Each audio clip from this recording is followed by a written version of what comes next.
September 8, 2011. Where were you and what were you doing during the Great San Diego Blackout? What did you learn about preparedness from it? And what if a large-scale disaster were to knock the power out for more than 30 days? Are you ready? The worst may be yet to come. Scientists say there is a 99% chance a major quake will hit California in the next 30 years. And as Ben Tracy reports, experts are already asking, are we ready?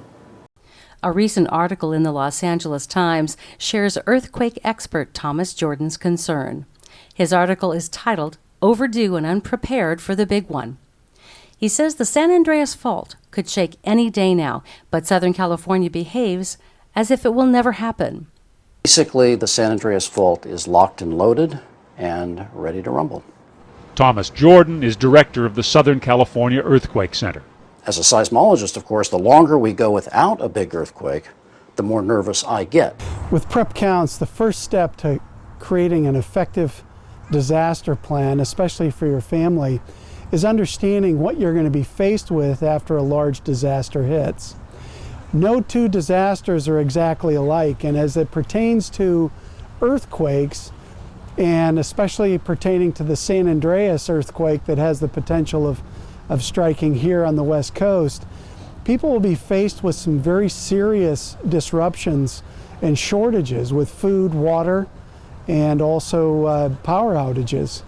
And to really understand what you're preparing for, you need to understand fully what the fallout is going to be once that disaster hits. That's going to break the freeways apart, very likely take down some freeway bridges. It's going to offset and sever the aqueducts that bring the water to us. It's going to break the natural gas pipelines that deliver the natural gas to us. It's going to knock down power lines. It's going to have a very heavy effect on infrastructure.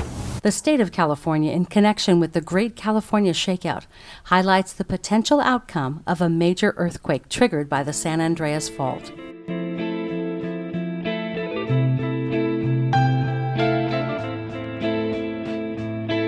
It's a sunny morning in Southern California. Across the region, 7.5 million people are busy at work. Several 100,000 of them are commuting to jobs in different counties, far from where they live. Over 200,000 commuters work and reside on opposite sides of the San Andreas Fault. Today, these families and many others across the region will be separated. 1,800 people will die. 53,000 people will be injured. And $213 billion in damage will occur, shaking nearly 1,500 buildings collapse. Infrastructure is severely compromised, and 300,000 buildings suffer significant damage. Many of the lifelines of Southern California have been disrupted. A large number of people are trapped in collapsed buildings.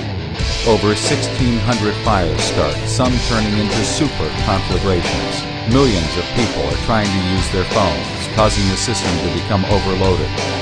In the months ahead, there will be tens of thousands of aftershocks. No water for weeks or months, and no electricity. Traveling from point to point within the city will be extremely difficult, and 255,000 people will be displaced from their homes. We are all in this together. We will suffer the consequences if we don't do our part right now. How quickly life gets back to normal after this disaster is up to you and those around you. During a Prep Count seminar, we highlight video interviews with survivors of big disasters, like Hurricane Sandy. Learn firsthand what these people experienced and what advice they would give in helping others prepare. The bottom line is that it can happen to you. And when it does happen, you're not prepared. You may think you're prepared, but you're never really prepared to go 2 weeks without power. 2 weeks without power means no fuel from the gas stations. It means your refrigerators, no matter how well they were stocked, and we had extra frozen, extra ice in our freezer that we were rotating through our fridge to try to keep things cool. 2 weeks you can't last. That's all there is to it. When you come to our seminar, there are 3 critical things that you're going to learn by attending. First is a clear understanding of what happens after a big disaster in your area and what will happen to you and your family. The second part is you're going to get a checklist. That checklist is going to help you determine what you're supposed to do before, during, and after a disaster. The third thing is an understanding of what you're supposed to do for a long-term power outage and how to handle long-term food and water shortages. It was exceptional.